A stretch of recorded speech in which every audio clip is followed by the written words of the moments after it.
All right, on this week's episode, we're going to continue our What Is That series, giving you some of the history behind two structures along the well-used Rappahannock River Heritage Trail.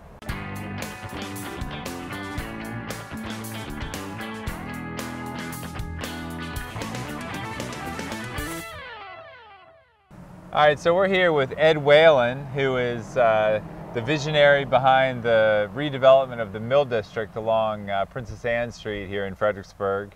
And we recently showed you about the Embry Power Station, and now we asked Ed to tell us a little bit about a couple of additional structures that you might see along the Rappahannock River Heritage Trail that you may not know much about. So hydroelectric power and the canal were really important in the late 19th century development of the Mill District. So we're standing here in front of one structure. Ed, why don't you tell us a little bit about this, what used to be here?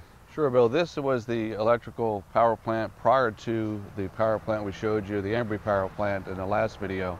And the water did come down here from the canal and powered through this hydroelectric plant, this old stone structure. The building has been taken down, but you can see the well here where the water came through from the river, and this produced the electricity for Fredericksburg in the 1900s.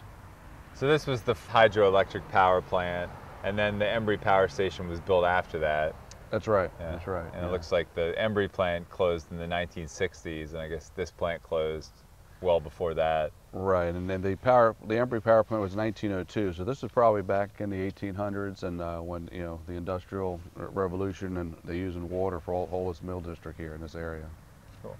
And then the other structure we were taking a look at this time is a big former grain tower that's almost right across from Old Mill Park that you pass on the trail, and we just were inside there. But Ed, tell us a little bit about what used to occur here in this large structure. This is the grain mill for the germanium mills, and that was back when the plant was using all the grain and storing it. It's a silo, which has about 8 different silos in that concrete structure, and there's a grain elevator in the center of it that actually brought the grain up and fed it into all of those silos in the building. It's a really neat concrete structure, and right next to it, where the trees are growing up, that's where another building that complemented it, the germanium mills, was, but it's just the foundation is there now.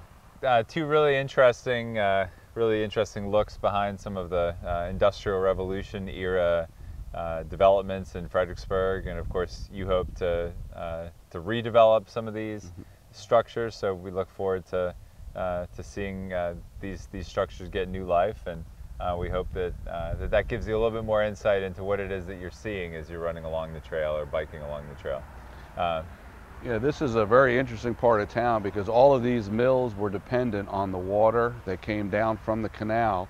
It fed the silk mill, the power plant, germanium mills. We had Fredericksburg Shoe Company, woolen mills. So this is a really neat part of town where all these structures just had a great part of the history in Fredericksburg.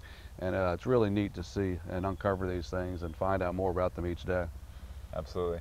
Well, Ed, thanks for sharing your knowledge, and appreciate you being with us again. And we'll talk to you again soon, I'm sure. Glad to talk about it. All right. Thanks. All right, well, thanks for watching, and we'll see you next week.